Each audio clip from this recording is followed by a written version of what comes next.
Hi, I'm Harish Natarajan, the head of economic analysis at AKE International. Hello, I'm Maximillian Hess. I'm a political risk consultant and the author of Economic War, Ukraine and the Global Conflict Between Russia and the West. Over the last week, we've got a large number of questions from clients and subscribers of AKE's global intake about what is Trump's approach, both in terms of what's happening in Ukraine, particularly after the events of the last week, and what is occurring when it comes to his tariff policies. So we thought this would be a good opportunity for Max and I to talk about these issues, discuss and debate them. So perhaps where to start is, what do you think about Trump's approach towards Ukraine? Donald Trump has taken a radically different approach to Ukraine than the previous administration did. I think it's really important to understand, however, that where we stand right now, this is primarily setting the parameters for negotiations, because there was no basis for the two sides to really come to the negotiating table just 2 months ago. Now, what Donald Trump has done that's sort of seen by so many as so radical on this is he's trying to pressure the Ukrainians to the negotiating table, whereas he believes the Russians are already willing to get there. And we saw that by the fact that the U.S. sent a delegation to Saudi Arabia to meet with representatives of the Russian Foreign Ministry and the Russian government to outline the potential path towards talks, even before Trump met with Zelensky or his senior-most officials met with Zelensky. And then, of course, we saw the major brouhaha, so to speak, that occurred in the meeting between Zelensky and Trump ahead of the planned minerals deal signing last Friday. And what's so notable about this is that Trump believes that it's the Ukrainians who aren't willing to make an agreement, but doesn't view the fundamental outlines of the conflict, which are about not only the territorial control of southern and eastern Ukraine, but the geopolitical alignment of Europe and NATO and its relationship to the United States. Whereas he sees Russia as willing to make some kind of deal that he thinks can potentially benefit him. The issue with this, and I think what has caused so much opprobrium amongst a lot of his critics, is precisely that he's even floated lifting sanctions on Russia, which of course started this war, while not just threatening to halt supplies of defensive material and aid to Ukraine, but even now suspending crucial intelligence sharing, where actually the Ukrainians have long been a good ally for the United States as well in sharing intelligence about hostile Russian actions, for example, in relation to election interference and other things that Trump may not see as large priorities. Now, we have to remember that some of this bad blood also goes back to 2019, when it was Trump's discussions with Zelensky and attempts to essentially have him brief against Joe Biden ahead of the 2020 election that resulted in Donald Trump's first impeachment. So that relationship has been fractured since even well before the full-scale invasion of 2022.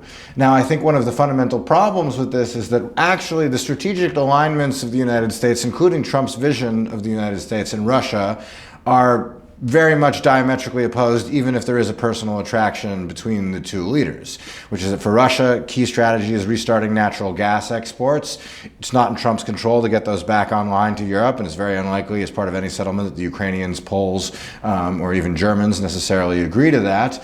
And then secondly, on developing other trade routes, in particular the Arctic routes, the northwestern and northeastern passages, where, once again, those are essentially rival projects. But Trump sees this as a potential big win for his legacy if he can halt the fighting, at least temporarily. And Vladimir Putin is very happy to go along with this and very happy to at least dangle the prospect of these peace talks for two reasons. One, because he's keen to drive apart the Euro-Atlantic alliance, and I think we've seen in recent days that perhaps he's having some success with that just by having talks about having talks. And then secondly, what he really wants is to advance his aims in Ukraine and to have this sort of idea of a larger Russian national project and almost Russian imperial project taking over southern and eastern Ukraine, including territories that the Russian military has never occupied. And I think he is aware that Donald Trump is not willing to just force the Ukrainians to hand that over. I don't think Donald Trump wants Russian tanks rolling into Kiev and Kharkiv and successfully taking over those cities as one of the pages in the history books covering the chapter of his second administration, but that he might be willing to make a deal that leaves Russia with the ability to launch another invasion again in the future. And Trump in particular may not be so concerned about what happens after his current administration. We've seen Vladimir Putin be willing to take holding deals that improve his strategic position previously. They saw that most significantly with the Minsk I and Minsk II accords, the ceasefires of late 2014 and 2015. The first one Putin used to actually bring more troops into Ukraine and improve the position of the forces that he was supporting in Donetsk and Luhansk oblasts at the time. And the second was to really freeze the line of conflict in a position where, yes, the West had sanctioned Russia quite heavily, but not in a crippling manner or anywhere near as significant a manner as we ultimately saw in 2022. And Putin used that time to not only build up his own military, but build up the key alliances in international politics, and particularly in international political economy, that would leave Russia in a stronger position when it did go for the full-scale invasion. Most importantly, the OPEC Plus tie-up with Saudi Arabia, but also the building of a gas pipeline to China, Power of Siberia 2, and the search for allies in the third world, whether that be in Latin America with the Maduro regime, or in Africa with some of the governments that came to power after coups in the 2020s, Mali, Burkina Faso, Niger, taking advantage of Sudan, and then of course, at least at the time, shoring up his own position in Syria and therefore influence on the Middle East as well. Broadly, every US administration has two core priorities. The first is to keep the United States secure from threats, and the second is to make the United States more prosperous than it was before. There may be an ideological and certainly a personal component as well, but I think those are the two animating principles for almost every single government. And what's really interesting is different administrations view that differently.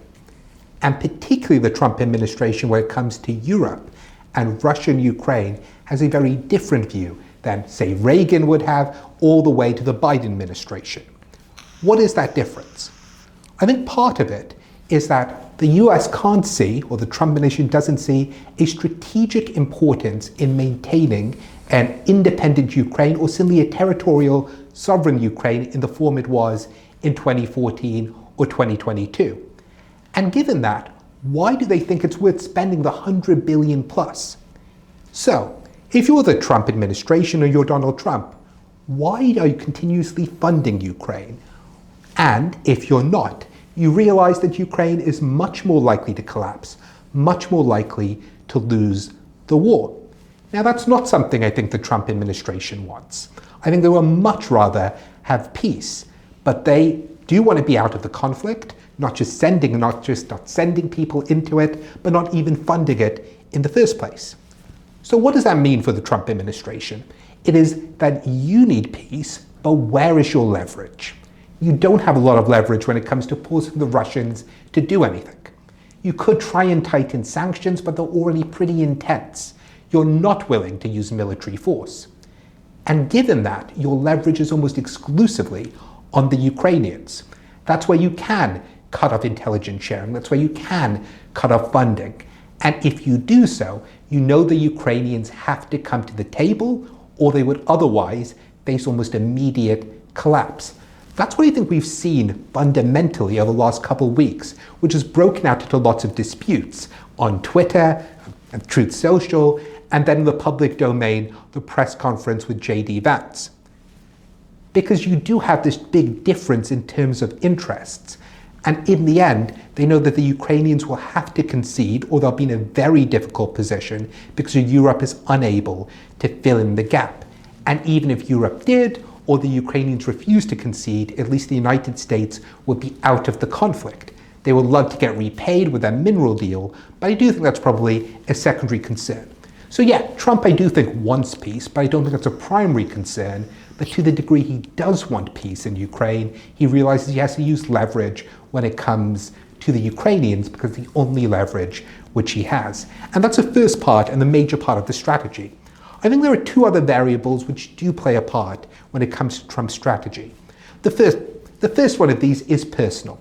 I agree with Max on lots of this, which is there's a lot of distrust between Zelensky and Trump, acrimony which goes back to 2019. And I do think that was part of the reason for the explosion which occurred in the White House. But the second bit is probably more strategic. We haven't heard this articulated by Trump, at least over the last few months. But if you go through the last year and you listen to even top Republicans, what they'll say is Russia isn't our major enemy. Russia isn't a huge security or economic threat to the United States. That's China.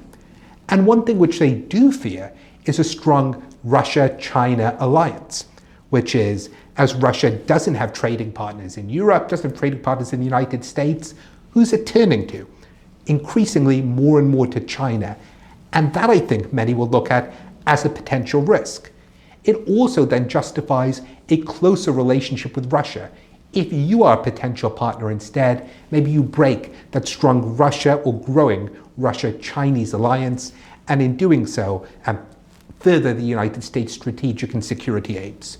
So if I look at this, I don't think the United States focuses primarily on peace, not on what anyone would call a just peace. What they care about is being out of this conflict, not having to continuously put more and more money into it. And if you aren't going to have a continued war, the only place you have leverage is against the Ukrainians. And that's what I think broadly explains what Trump is doing. Harish, in response to your points, I'd raise kind of two questions and two counter-arguments maybe, which is firstly, the sort of traditional establishment view has been that a weak Russia is inherently good for the United States because it allows Washington to be more hegemonic, it allows the US to expand its influence over Europe and Eurasia, and it robs China of one of its core allies. Certainly, many establishment figures on both sides of the party, including the Secretary of State, Marco Rubio, who was just a major defender of Ukraine right before joining the Trump administration, have long espoused these views. The second one that I would put is that, for Vladimir Putin, driving apart the Euro-Atlantic relationship is really key here, as I was saying earlier.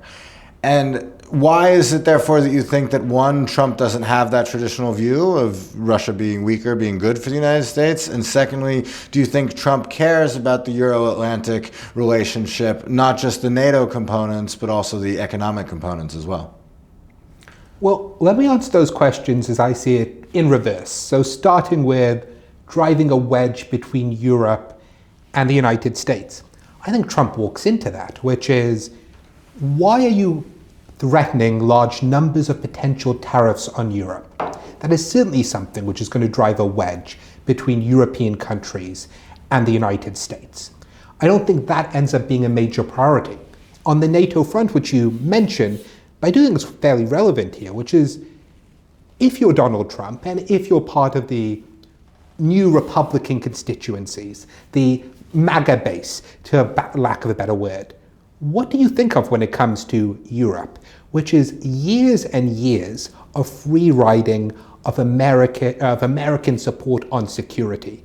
So driving a wedge there is something I think that Trump has both walked into, and to some degree I think is a valuable thing for him to do, or looks at it as something which is valuable to do, which is force Europe to take a more active stance on their own defense, no longer free riding of the billions, if not trillions, the United States has spent on supporting Europe, I think is something that Donald Trump thinks of as a positive rather than actually a negative.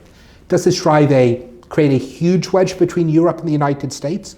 Plausibly, perceptionally, plausibly in terms of how close that relationship is. But is Europe going to stop trading with the United States? Almost certainly not. Are they going to invest in the United States? Almost certainly not. So I don't think he sees that, at least in the way the traditional establishment sees it, as a major loss.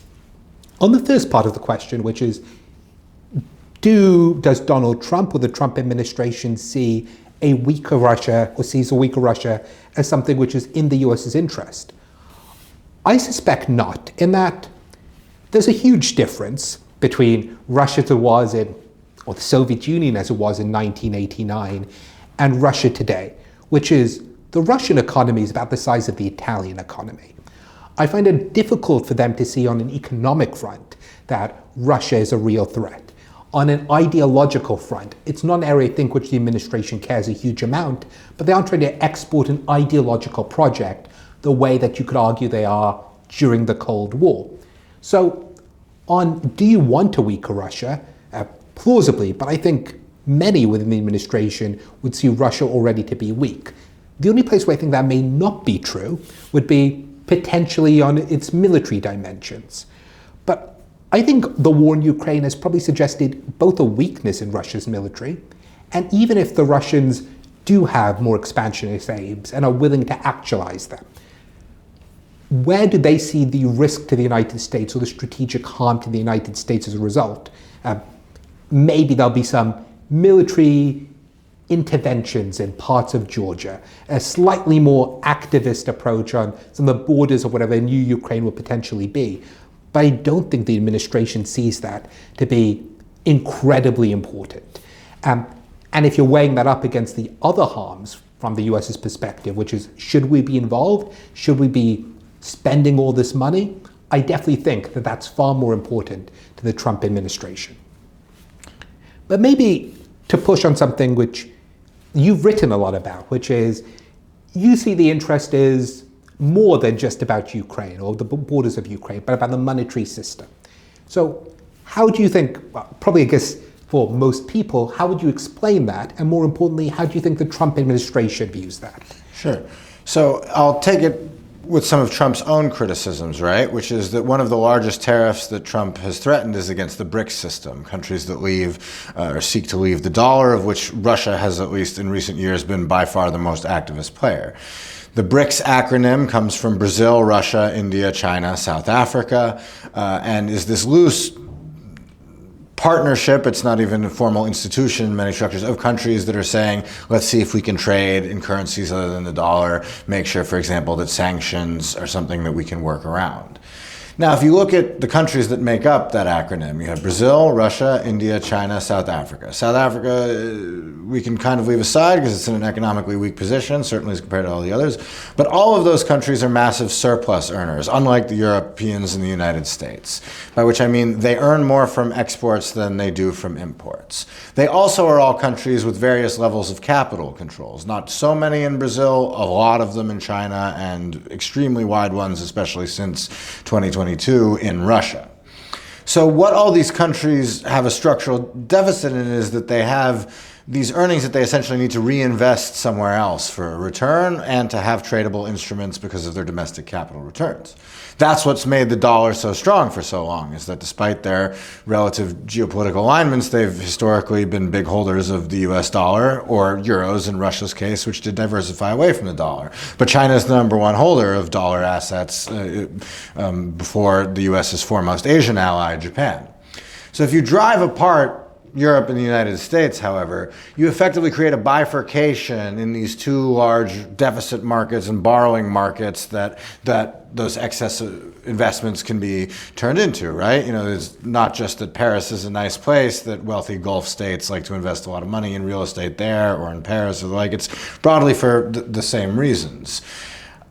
So if you take that to its logical conclusion, you have the ability to really weaken the United States in so-called exorbitant privilege, which in my view really undersits the US's economic and therefore political power, which is essentially that the US has for many years now been able to borrow without significant cost or worry about the market reaction, sell-offs in its holdings because it's so fundamental to be held for other reasons. If the U.S. loses that and all of a sudden there are jitters about the U.S.'s ability to repay its debts, then you really throw the whole global international economy potentially under the bus, and it would be the United States that bears the greatest pain thereof. Now, this isn't going to happen overnight, and if there is bifurcation between Europe and the United States, we're going to see it in things like European countries not saying they're not willing to invest in the United States, but pitching themselves as an alternative investment area to the United States, saying you need to diversify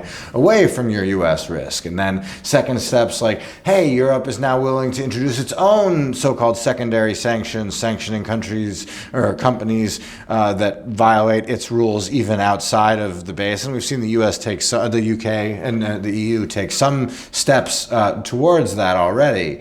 But all of this then slowly can create a alternative monetary order in which the U.S. dollar is no longer as paramount. So, you know, while I might not see NATO is Putin's real serious driver in this war. I see those factors and that aim to weaken the United States and essentially make Russia a great power by making the U.S. no longer a hegemonic power or a power in at least a bipolar system with China as Putin's real long-term aims here, and ones that potentially rupturing the Euro-Atlantic alliance risks falling into.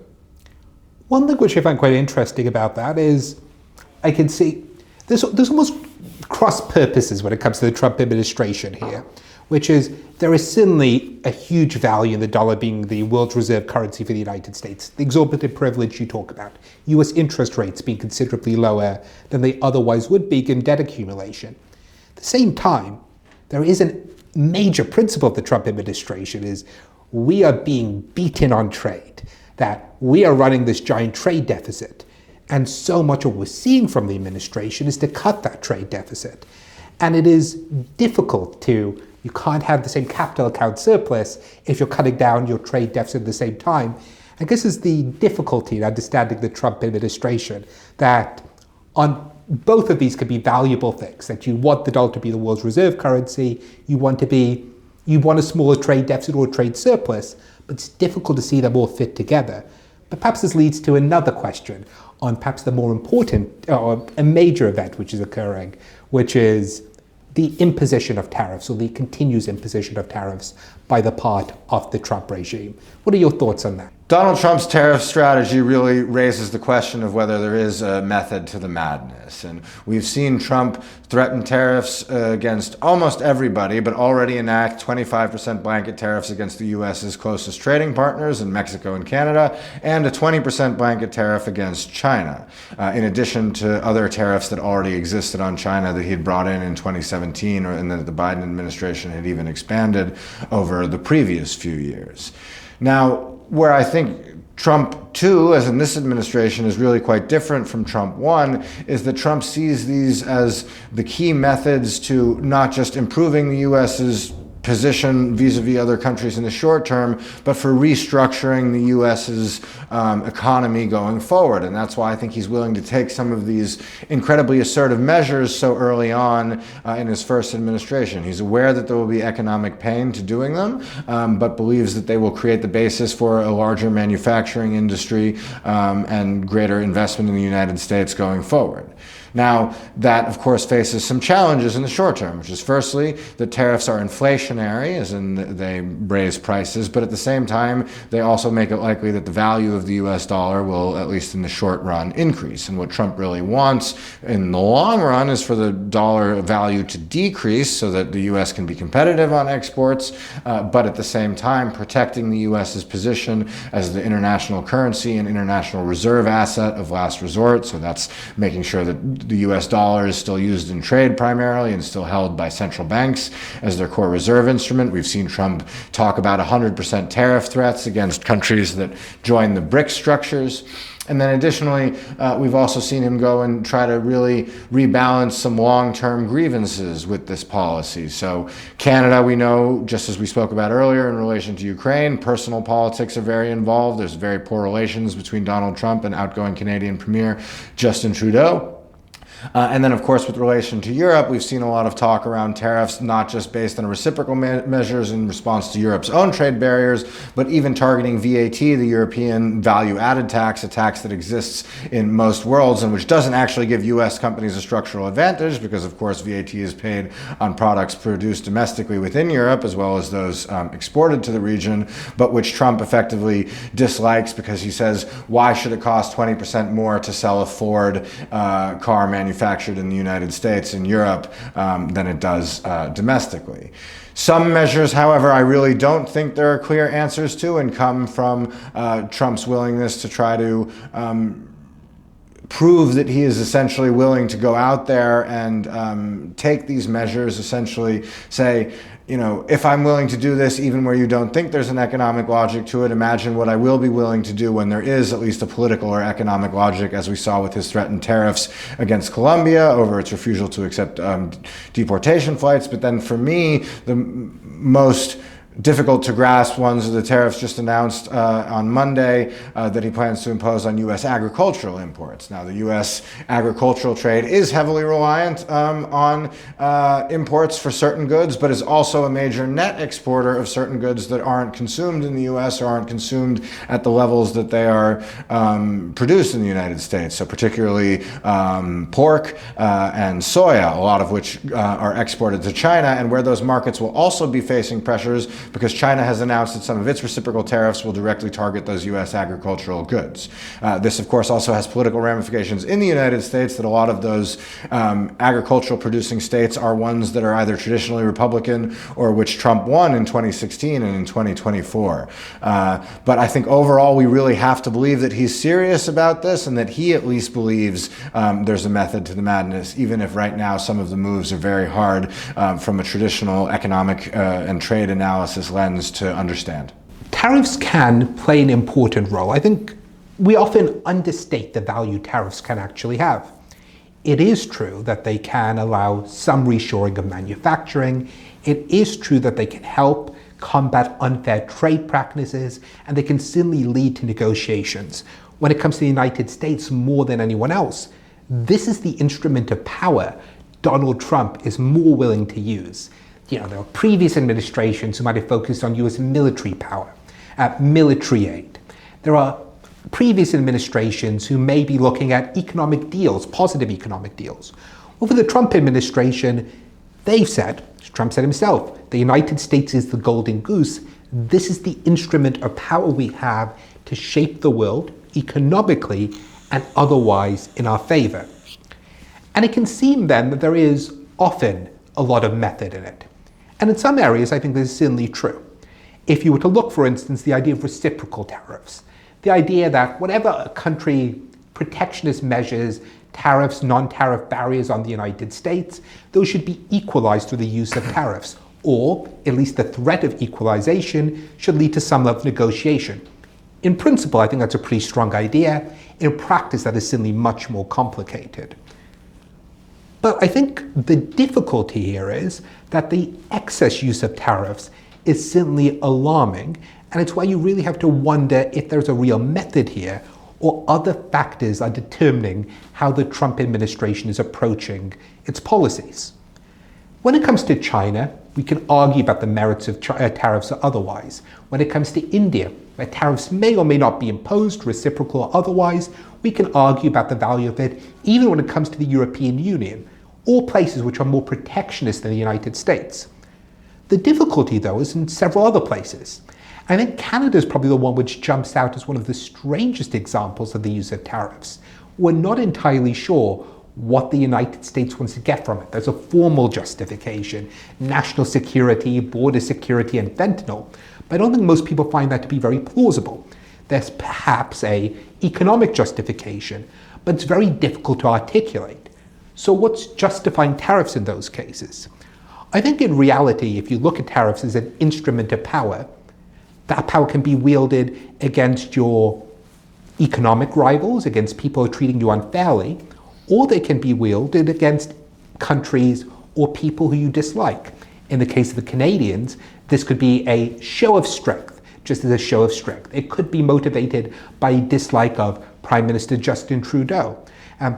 It could be motivated by all kinds of factors, but it's very difficult for you to see. And if you're trying to drill down into why this is happening from the Trump administration's perspective, it is one of the things which he has been pushing for and probably had some success at, which is more centralization of power. While before you might have had other members of the government, while you may have had other people within the civil service and bureaucracy who've been able to frustrate and stall such efforts, that no longer seems to be as powerful. The Trump administration is happy to use questionable legal mechanisms to try and get their policies through, that the voices of dissent from within the administration and from within the bureaucracy are suddenly becoming much weaker. And one of the consequences of that is the priorities of Donald Trump and those close to him probably are what is determining lots of these policies. So in some cases they may be reasonable, in some cases they may be arguably reasonable. But there are certainly going to be more and more of these cases as more power seems concentrated in the executive branch, where they are really hard for us to justify or see any real method in. And I think that is more about the structural shift in the US administration under Donald Trump than it is about anything else. So, in response to both our previous discussion about Russia and Ukraine and some of the aims there with the Euro-Atlantic relationship and your points just now about the tariff policy of the Trump administration, I think my question to you is a rather simple one, which is that, historically the argument has been trade is a rising tide that lifts all ships, and certainly it won't be even, but that's in everybody's benefit. Do you think Trump do you think Trump is willing to accept a larger share of a smaller pie? I think that's an interesting question. A larger share of a smaller pie? Well, it depends how much the United States gets from it, which is the reverse from globalization, which is not entirely a US phenomenon, but certainly pushed by the United States. And really, I think that if there's an inflection point, it's about 2016, 2017. Is about a rebalancing from the United States perspective, that globalization has certainly created lots of value and has created probably a stronger global economy overall. The difficulty has been that there have been people left behind. We don't need to retrace all of these arguments, but these are certainly very politically important constituencies who've been harmed as a result. And I think from the US's perspective, the Trump administration's perspective, this is unacceptable politically. It has been harmful for the United States. If the consequence of trying to deal with that is that you end up with China being smaller, pick China there, so maybe that's the right example. Most of the developing world being less prosperous than otherwise would be, the United States, which is more powerful, economically in a better position, I think that's something which he certainly would accept. Now, is that relative or is this absolute? I'm not sure this is a thing which the Trump administrations have really had to think about, which is to them, it will be absolute. Now, that is something we can definitely argue about, which is the higher prices US consumers will face, the reverse from globalization, the potential reduced investment in the United States and US assets which could come about may not lead to that outcome. But I think you're asking a question which is very hard to answer because it's one which I don't think the administration would actually be pondering. To them, it is the US economy will expand because of these measures. If other places slow down, that is something which is relatively acceptable. Okay. But it is, of course, plausible, and I guess an interesting intellectual discussion, if you pose that question directly to him. The United States would be more powerful than it is now, but the rest of the world would be weaker. Would he accept it? I'm not sure about the answer. I suspect he would reject the premise of the question to begin with. But if we continue on that theme, though, when it comes to tariff policy on the part of the United States, which is, you noted that some of these may be threats or actual acts which are not actually beneficial for the United States directly, but in the long term could be good, which is, I guess, your tariffs on Canada, for instance, which could be beneficial, not because you want anything to change about Canadian policy, but because you need to make that threat credible. One thing I wonder about that is, I can see a lot of game theoretical logic in it. Do you think this is actually the way the Trump administration is thinking about it, or do you think there's something else behind some of these potentially counterproductive tariffs which you're putting in place?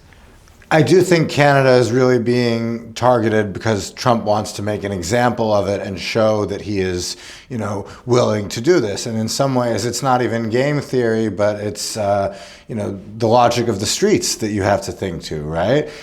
You may have a reputation as a strong and aggressive actor, but that's only a reputation. If you go out and shoot your neighbor in broad daylight, then everybody knows that you're somebody who's not to be messed with.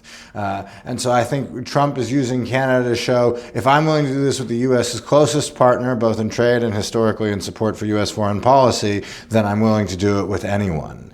And, I think that's really what would argue is, at least for me, the key takeaway, but I'd like to hear if you agree with it, which is that I think we're going to get lots of tariff threats from Trump. I think a lot of it is going to be used as a negotiating tactic, but just fundamentally, does Trump believe that tariffs are good for the United States? Yes, I do believe he does, and that maybe it's not the maximalist of every threat that he has lobbed so far, but I firmly believe 2 months from now, 3 months from now, to be safe, there will be substantial tariffs on the European Union, for example. The tariffs on Canada and Mexico may go away at some point, but then come back in the future. And the overall share of U.S. government receipts coming from tariff revenues at the end of Trump's second term will be many factors higher than it was at the beginning.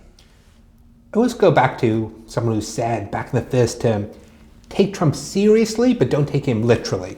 I think you kind of encapsulate that, which is, does Trump believe in tariffs? Almost certainly. Everything he has said and done suggests that he thinks these are incredibly useful as a tool of economic policy and a tool of power projection. On so many of those, and certainly lots of these will be threats.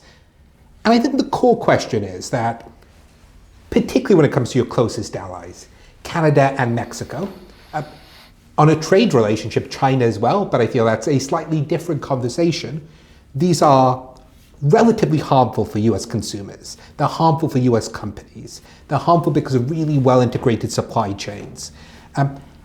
And this makes it quite interesting to understand what the administration would be doing.